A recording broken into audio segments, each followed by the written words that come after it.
जो हरियाणा प्रदेश में दोबारा भाईचारे को, उसी भाईचारे को कायम रखने के लिए दिनों रात मेहनत जो कर रहे हैं, 36 बिरादरी को अटेंड करते हैं और सब में भाईचारा पैदा करने के लिए वही हरियाणा का निर्माण करना चाहते हैं जिसको कहते थे देशों में देश हरियाणा जहां दूध दही का खाना। मैं इनको मुबारकबाद देता हूं मुख्यमंत्री जी को। मुख्यमंत्री जी, इस हरियाणा ने बहुत दंश झेले हैं भारतीय जनता पार्टी की सरकार आने से पहले। 1990 में किसी ने आरक्षण के विरोध में हरियाणा को जलवा दिया, तो 2016 में किसी ने आरक्षण के समर्थन में हरियाणा को जला दिया। मैं प्रकाश सिंह कमीशन की रिपोर्ट पढ़ रहा था, अकेले 2016 में हरियाणा प्रदेश में 2000 करोड़ की संपत्ति जलाई गई या नष्ट की गई। इससे बड़ा नुकसान को हरियाणा में हो नहीं सकता है। मैं 1990 की एक रिपोर्ट पढ़ रहा था, जब 250 बसें सोनीपत के डिपो में आग लगाई गई थी, उस समय इससे भी ज्यादा हरियाणा प्रदेश का नुकसान हुआ था।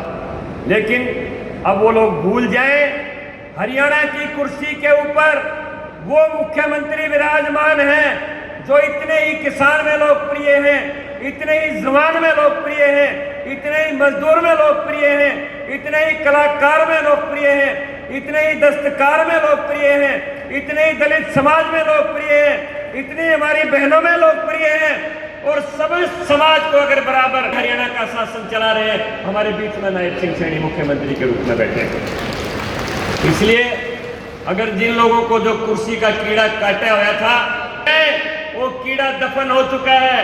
हरियाणा के लोग समझ चुके हैं कि किस आदमी की पीछे की मंशा क्या थी और कौन आदमी हरियाणा का भला कर सकता है। इस बात को हरियाणा प्रदेश समझ सका है। मुख्यमंत्री जी, जिस समय आयोजन का यहाँ पर हमने कार्यक्रम बनाया, अधिकारी मुझे पूछ रहे थे कितनी कुर्सी लगवाएं। मैं कहा जी 1 लाख लगवा दो। बोला जांगड़ा जी कैसे हो सकता है? बोला 5000 लगवा दें। मैं कहा ना 1 लाख लगवा दो। बोला 10,000 लगवा दें। मैं कहा नहीं 1 लाख लगवा दो। बोला 15 लगवा दें। मैं नहीं 1 लाख लगवा दो। और मैं दावे के साथ कहता हूँ, आप पूरी सीआईडी की रिपोर्ट ले लेना, समय काफी हो गया है। वृक्षों के नीचे भी आदमी, ब्रांडों में भी आदमी, इधर भी आदमी, सामने भी आदमी, इधर भी आदमी। आज पूरे हरियाणा प्रदेश से लाखों लोग, विश्वकर्मा के समाज के लोग आपका सम्मान करने के लिए यहाँ पर आए हैं। पूरी सीआईडी की रिपोर्ट ले लेना। इससे बड़ा जन सैलाब कोई हो नहीं सकता। जब हरियाणा प्रदेश के विश्वकर्माओं ने कमान उठा ली है, निर्माण के देवताओं ने कमान उठा ली है, तो ये भारत विश्व गुरु बन के रहेगा। कोई दुनिया की ताकत रोक नहीं सकती। और आज हमें खुशी की बात है कि हरियाणा के नहीं, नव भारत के शिल्पकार, नव भारत के निर्माता नरेंद्र भाई मोदी जी, हमारे प्रधानमंत्री जी का भी जन्मदिन आज ही मना रहे हैं। उनको भी हम ये विश्वकर्मा समाज के लोग अभिनंदन स्वागत करते हैं, उनकी दीर्घायु की कामना करते हैं। मैं ज्यादा कुछ नहीं कहना चाहता, एक ही बात कहता हूँ कि व्यवस्था बदल जाती है तो सारी व्यवस्थाएं अपने आप बदल जाती हैं। मैं सामने बैठे मेरे भाइयों से कहना चाहता हूँ कि आज की जो प्रशासन की व्यवस्था है, आज की जो सरकार की व्यवस्था है, ये सरकार हमने कायम रखनी है। जब व्यवस्था कायम रहेगी, अवस्था अपने आप बदल जाएगी। आपको कोई चिंता करने की जरूरत नहीं है। हमने बहुत देख लिया, मुख्यमंत्री जी भी बता देंगे। बोला घोड़े गाड़ी भी मंगा लिए थे और 8 तारीख पाछा बोला देख लेंगे, उन्होंने नहीं दे रहा था। अब ये गरीब लोग नायब सिंह सैनी के पीछे खड़े हैं, ये नहीं रहने देंगे बिल्कुल भी। वो घोड़े गाड़े गए वापस, वो डीजे गए वापस, हलवाइयों की बर्फी मंगा ली थी वो भी सारी वापस भेजनी पड़ी, कोई खाने वाला नहीं मिला।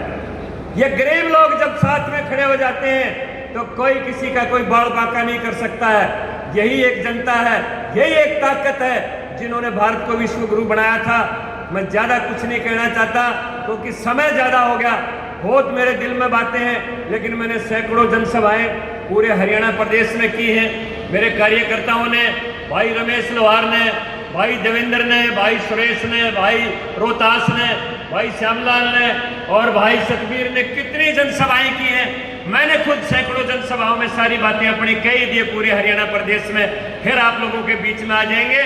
और जो भाई रह गए अभिनंदन में, मैं आपको बता दूं, 5-4 दिनों के बाद जो भी अपने जिला अध्यक्ष जितने फील्ड में काम कर रहे थे, सबके नाम नोट करके और माननीय मुख्यमंत्री जी से समय लेके और चंडीगढ़ में वहां पर संत कबीर कुटीर पर जाके इनके बीच में 1 घंटा बैठ के खाना इनके साथ खाएंगे, सबका सम्मान हो जाएगा।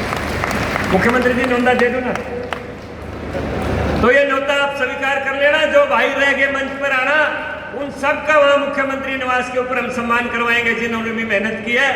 मैं इन्हीं शब्दों के साथ पुनः प्रधानमंत्री की लंबी आयु की कामना करते हुए, भगवान विश्वकर्मा को नमन करते हुए और हमारे मुख्यमंत्री जी को शाबाशी देते हुए हरियाणा के विश्वकर्माओं की तरफ से अपनी वाणी को विराम देता हूं। जय हिंद, जय विश्वकर्मा।